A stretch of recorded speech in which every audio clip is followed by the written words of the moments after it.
نبداو. خاوتي السلام عليكم، ان شاء الله تكونوا كامل لاباس. الموضوع نتاع اليوم هو اللغه الفرنسيه والمسؤولين الجزائريين. كلمه المسؤولين الجزائريين دير تحتها صفر وزوز وثلاثه، وما تنساش تابوني صديقي. جميل. وراح نهضر على المسؤولين الجزائريين جميعا، لكن راح ناخذ عينه تتمثل في والي ولايه خنشله السيد يوسف محيوط. كما على بالنا اي والي في الجزائر يتم تعيينه من طرف رئيس الجمهوريه، والغايه تنفيذ برنامج رئيس الجمهوريه عبد المجيد تبون وفق القوانين والتشريعات المعمول بها على المستوى الوطني. جميل. لكن الغريب في الامر انه يوسف محيوت والي ولايه خنشله في خرجاته الميدانيه كيروح يتفقد المشاريع اللي سايره على مستوى ولايه خنشله، ولا في الاجتماعات اللي كاينه على مستوى المجلس الشعبي الولائي، ولا حتى كيلتقي مع الاسره الاعلاميه في ولايه خنشله، وحتى كيروح للناس بسطاء والاحياء الشعبيه ويتلاقى معهم، دائما يعتمد على اللغه الفرنسيه. لغه فافا هذه حايرين وعليها لاصقين فيها. وش معناها والي ولاية خنشلة؟ يمثل رئيس الجمهورية في هذه الولاية، كيجي خاطب ايا كانت الشريحة اللي راح يخاطبها يستعمل هذه اللغة الفرنسية استعمال مبالغ فيه. نحلوا قوس نفهموا انه كي يستعمل سواء كاتب ولا باحث ولا فنان يستعمل هذه اللغة امر عادي جدا، لكن يستعملها مسؤول دولة يمثل رئيس الجمهورية ويمثل سيادة الدولة، هذا امر فيه نقاش، وهذا امر لازم نفكروا فيه وان شاء الله ما يكونش مقصود. اما عن الاستعمال المبالغ فيه كما قلنا للسيد يوسف محيوت والي ولايه خنشله، نشوفوا في هذا الفيديو، نشوفوا لي فيديو هذو كيف ونهضروا. Engagé pour que le projet soit livré fin janvier. Nous sommes des Algériens. في اخر وقت الله يصلح الوالدين. Et justement, Vous avez posé le problème, les avenants, on les a réglés. Vous avez posé le problème de l'évaluation, on a réévalué. On a demandé à ce que vous vous organisiez au niveau du chantier pour que... السيد يوسف محيوت يستعمل اللغه الفرنسيه مبالغ فيها، وإحنا عندنا حساسيه شوف، سورتو في ولايه خنشله عندهم حساسيه من اللغه الفرنسيه. ذكرهم بالمستدمر القديم، ذكرهم بالتضحيات جدودهم وابائهم على هذه البلاد الغاليه، وفي الاخير يجي والي ولايه خنشله يتحدث بلغه المستعمر ويحتقر اللغه اللي هي اللغه العربيه، مع العلم انه الدستور الجزائري في الماده الثالثه يقول انه اللغه العربيه هي اللغه الرسميه للدوله.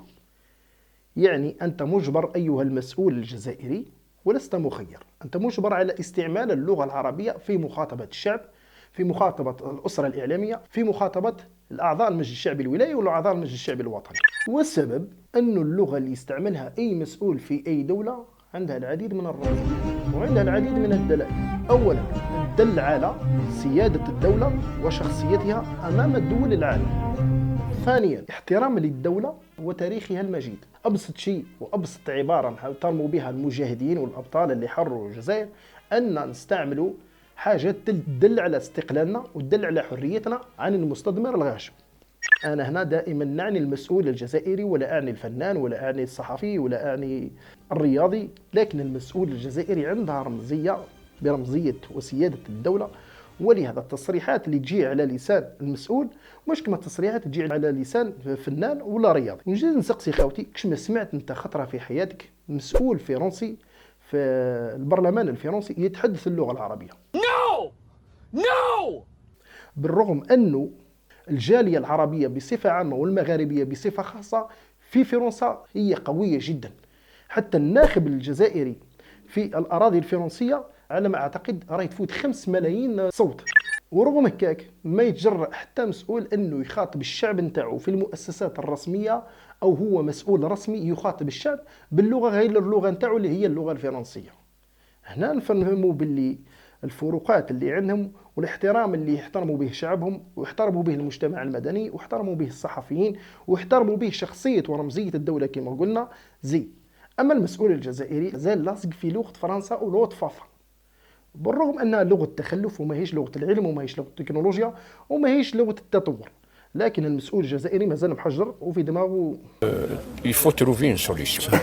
كان هذه المنظمه اللي خلقتها فرنسا غداة الاستقلال من الدول الافريقيه، اسست واحد المنظمه عالميه. الغايه من هذه المنظمه هي المحافظة على الثقافة الفرنسية في الدول الإفريقية، وهي المنظمة الفرنكوفونية. هذه المنظمة الفرنكوفونية تحاول ترسخ وتحاول تروج للثقافة الفرنسية عبر اللغة، لأنه اللغة واللسان هو أول أبواب الترويج لأي ثقافة كانت. Vous êtes en retard. كما يقول العالم نتاعنا ابن خلدون، المغلوب دائما مولع باتباع الغالب.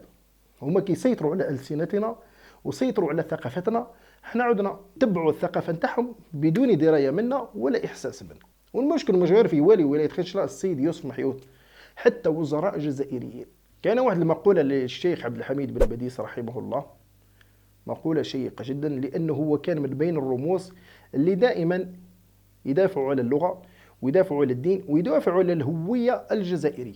يقول إن الأمة الجزائرية، هو قال باللي أمة، ما قالش باللي شعب وما قالش باللي دولة، هو يقول باللي أمة، هو يحسب الأجيال ويحسب الأعوام.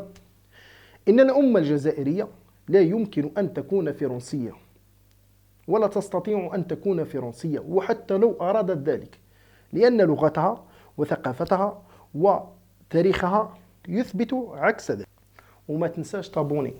وآخر نتمنى من المسؤولين الجزائريين جميعا ومن والي ولاية خنشلة بالتحديد ينقصوا علينا اللغة الفرنسية ويخاطبوا شعوبهم ويخاطبوا الناس باللغة البسيطة العربية. والسلام عليكم ورحمة الله وبركاته.